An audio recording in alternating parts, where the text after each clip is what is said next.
আজিৰ ভিডিঅ'ত আমি ক্লাছ 10ত থকা চেপ্টাৰ 5 সমান্তৰ প্ৰগতি এৰিথমেটিক প্ৰগ্ৰেছনৰ এক্সাৰসাইজ 5.1 এক নম্বৰ কুৱেশ্যনৰ পৰা আলোচনা কৰিম। এক নম্বৰ কুৱেশ্যনটোত দিয়া আছে তলৰ পৰিস্থিতিবিলাকৰ লগত জড়িত সংখ্যাৰ তালিকাবিলাকৰ কোনবিলাকে সমান্তৰ প্ৰগতি গঠন কৰিব আৰু কিয় কৰিব। মানে কি কৈছে আমাৰ সমান্তৰ প্ৰগতি হয়নে নহয় আমাক দেখাবলৈ কৈছে। আগৰ আমি সমান্তৰ প্ৰগতিৰ ধাৰণাত অলৰেডি আমি সমান্তৰ প্ৰগতি মানে কি আমি তাত দিয়া আছে। এটা এক নম্বৰ কুৱেশ্যনটো হৈছে প্ৰথম কিলোমিটাৰত টেক্সি ভাড়া 15 টকা আৰু তাৰ পিছত প্ৰতি অতিৰিক্ত কিলোমিটাৰত 8 টকাকৈ হলে প্ৰতি কিলোমিটাৰ অন্তত টেক্সিৰ ভাড়া কিমান হ'ব। এটা প্ৰথম কিলোমিটাৰ টেক্সি ভাড়া আমাক কিমান দিয়া আছে। আমাৰ সমান্তৰ প্ৰগতি হ'বলৈ আমাক কি লাগিছিলে, আমাক ইহঁতৰ কমন ডিফাৰেন্সটো সাধাৰণ অন্তৰটো আমাৰ একে হ'ব লাগিছিলে। ইয়াত আমি চাম একে হয়নে নহয়। এতিয়া চাওঁ সলিউশনটো আমি কি কৰিম, কেনেকৈ কৰিম। প্ৰথম কিলোমিটাৰত টেক্সি ভাড়া কিমান 15 টকা। আকৌ সেকেন্ডত কিলোমিটাৰ টেক্সি ভাড়া কিমান আমাৰ কিমান টকাকৈ বাঢ়ি যায় বুলি কৈছে 8 টকা। তেনেহলে কিমান বাঢ়ি গলে আমাৰ 8 কিমান হল 15 + 8 23। তেনেকৈ আমি কেইটামান উলাই লওঁ। থাৰ্ড কিলোমিটাৰত কিমান হয় আমাৰ 23 কিমান টকাকৈ বাঢ়ে বুলি কৈছিলে 8 কিমান হল আমাৰ 31। তেনেকৈ আমাৰ আৰু উলিয়াই গৈ থকা চতুৰ্থ পঞ্চম হয় না। তাৰপিছত আমাৰ সংখ্যা তালিকাখন কিমান হ'ব, সংখ্যা তালিকাখন আমাৰ কিমান হ'বগে। চাওঁ 15 আছে প্ৰথমটো, দ্বিতীয়টো আছে আমাৰ 23 আৰু তৃতীয়টো হৈছে আমাৰ 31। এতিয়া আমাৰ কি হ'ব লাগে, ইহঁতৰ মাজত কমন ডিফাৰেন্সটো অন্তৰ একে হলে আমি এইটো সমান্তৰ প্ৰগতিত থকা বুজায়। এতিয়া চাচোন 15 পৰা 23 লৈ পাবলৈ কিমান গৈছে আমাৰ ডিটো আমাৰ কেনেকৈ ওলাইছিল second term minus first term মানে 23 - 15 কিমান হ'ল আমাৰ 8 বা থাৰ্ড টাৰ্মৰ পৰা আমি সেকেন্ড টাৰ্ম মাইনাছ কৰিলে কিমান হয় 31 - 23 কিমান হৈছে আমাৰ 8 হৈছে। তেনেহলে আমাৰ সাধাৰণ অন্তৰবোৰ আমাৰ কি একে হৈছে আৰু একে হলে এইটো আমাৰ কি সমান্তৰ প্ৰগতিত থকা বুজায়। তেনেহলে এটা আমাৰ কি হ'ব, আমাৰ এটিকে সমান্তৰ প্ৰগতিত আছে এইটো।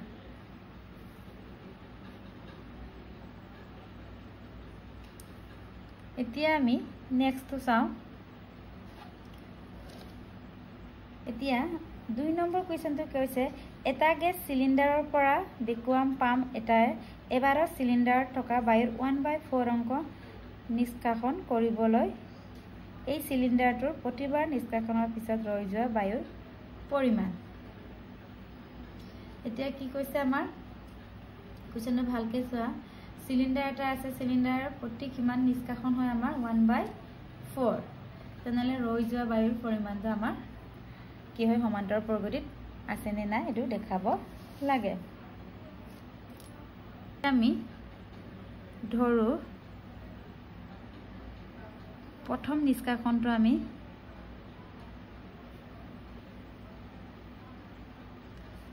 x বুলি লওঁ।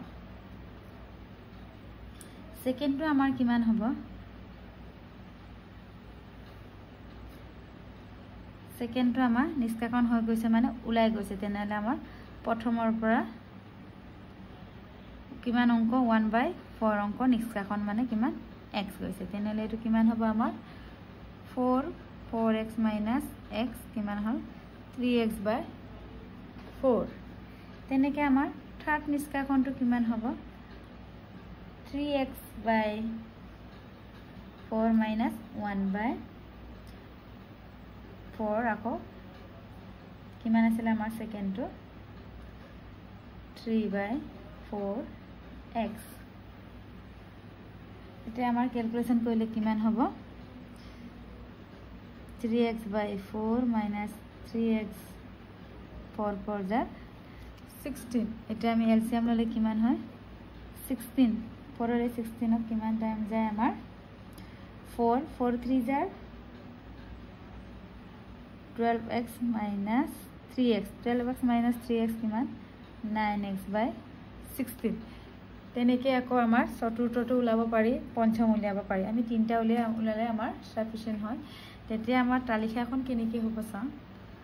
তালিকাখন হ'ব সংখ্যাৰ তালিকাখন হ'ব আমাৰ অংকিয়াৰ তালিকাখন কি হয় প্ৰথমটো আমাৰ x দ্বিতীয়টো কিমান পালো আমি 3x by 4 আকৌ তৃতীয়টো আমাৰ 9x by 16 এতিয়া চাচোন ইহঁতৰ কি চাব লাগিব আমি অন্তৰটো একে হয় নাই অন্তৰটো আমি কেনেকৈ লৈছিল প্ৰথম পদৰ পৰা সেকেন্ডৰ পৰা প্ৰথমটো মাইনাস কৰিলে কিমান হয় আমাৰ 4 3x minus 4x কিমান হয় আমাৰ 3x minus x by 4 ঠিক তেনেকৈ আকৌ ইয়াত তৃতীয়টো আমাৰ 16 দ্বিতীয়টো আমি 3x by 4 এলসিয়াম আমাৰ কিমান হ'ব 16 কিমান হ'ব 9x 12 then x 9x minus 12 কিমান হল আমাৰ minus 3x by 16 এতিয়া চাচোন আমাৰ অন্তৰটো আমাৰ একেই হৈছে নে হোৱা নাই প্ৰথমটো পালো আমি minus x by 4 সেকেন্ডটো পালো আমি minus 3x by 16 তেনেহলে অন্তৰটো আমাৰ বেলেগ বেলেগ হৈছে আৰু অন্তৰ বেলেগ বেলেগ হলে আমাৰ কি হয় সমান্তৰ প্ৰগতিত নাই বস আমাৰ এতে দেখাব লাগে এটা নেক্সট আমাৰ 3 নম্বৰটো চোৱা 3 নম্বৰটো হৈছে এটা কোৱা কান্দুতে প্ৰথম মিটাৰত খৰচ 150 টকা তাৰ পিছত প্ৰতি মিটাৰত 50 টকা হৈ লাগিলে প্ৰতি মিটাৰ খুন্দাৰ পিছত কোৱা খুন্দাৰ খৰচটো আমি উলিয়াব লাগে প্ৰথমটো কি আমাৰ প্ৰথম মিটাৰত আমাৰ মিটাৰৰ খৰচ কিমান আমাৰ 150 টকা তেনেকৈ আকৌ সেকেন্ড মিটাৰত কিমান হ'ব 150 টকা কিমান প্ৰতি মিটাৰত কিমানকে বাহে বুলি কৈছে 50 টকাকৈ কিমান হল আমাৰ 150 প্লাস 50 200 তেনেকৈ আকৌ তৃতীয়টো আমি উলিয়াম 200 প্লাস 50 কিমান হল 250 তেনেকৈ চাইটো উলিয়াম তেনেকৈ 250 প্লাস 50 300 তেনেকৈ আমাৰ গৈ থাকিব এতিয়া আমাৰ এটাকে তালিকাখন কি হ'ব আমাৰ অংকিয়াৰ তালিকাখন কি হ'ব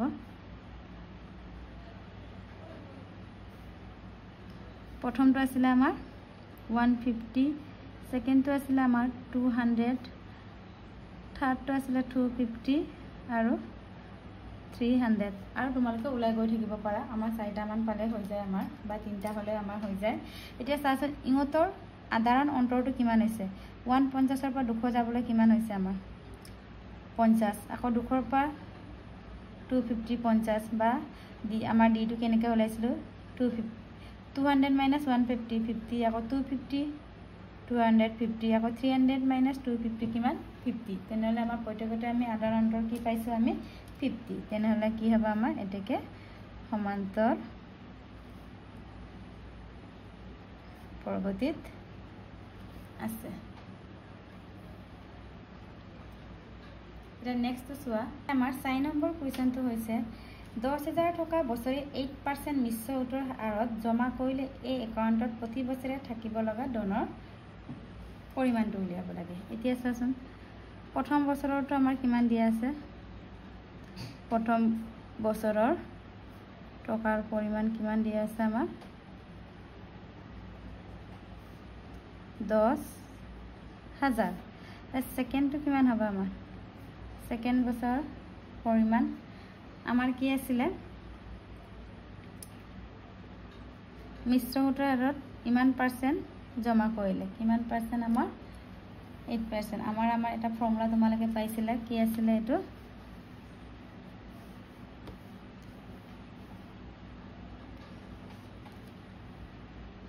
ধনৰ পৰিমাণটো আমাৰ কি আছিল এটো ফৰ্মুলা পাইছিল a equal to p plus ptr by 100 এটো ফৰ্মুলাটো ব্যৱহাৰ কৰিম আমি সেকেন্ডৰ কাৰণে এটো তোমালোকে আগতে পাইছিলা এতিয়া আমাৰ p আমাৰ কিমান আছে 10000 আকৌ এটো 10000 t আমাৰ কিমান আছে এটা আমাৰ p লৈছো p হয় এতিয়া আকৌ